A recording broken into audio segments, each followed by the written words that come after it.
how have you not read it? Or maybe you have and you're just intentionally lying because it fits your rhetoric. Let's go to Jude verse 7. And it says, likewise, Sodom and Gomorrah and the surrounding cities, which in the same manner as they indulged in sexual immorality and pursued unnatural lust, serves an example by undergoing punishment of eternal fire.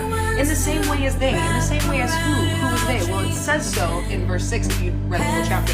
And the angels who did not keep their positions of authority, but abandoned their own home, these he has kept in darkness, bound with everlasting chains for judgment on the great day. What is he talking about? He is talking about Genesis chapter 6, verse 2, where the angels of the Lord come down and have sex with and mate with women, children of men, and create a race of giants called the Nephilim. The sons of God saw that the daughters of men were beautiful. They married any one of them that chose. The Lord said, my spirit will not contend with man forever, for he is mortal. His days will be 120 years. And the Nephilim, the giants, were on earth in those days.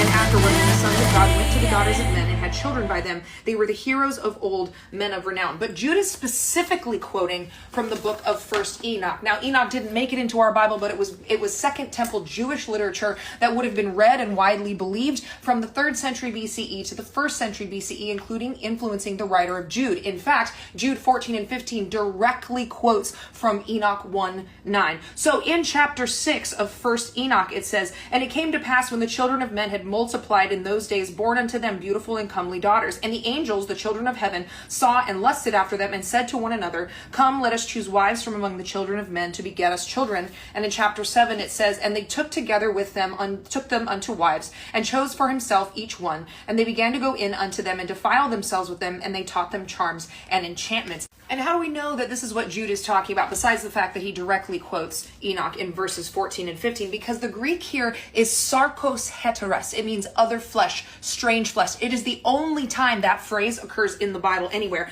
Now, you want the sin of Sodom and Gomorrah to be homosexuality, but it's not, because if you had read Ezekiel chapter 16, verse 49, it says, now this was the sin of your sister Sodom. She and her daughters were arrogant, overfed, unconcerned. They did not help the poor and the needy. They were haughty and did detestable things before me. Therefore, I did away with them, as you have seen. Their sin was inhospitality, brutality, disrespect to strangers, being unwelcoming. And the strangers in question that the men of Sodom were trying to gang rape were what? Angels of the Lord.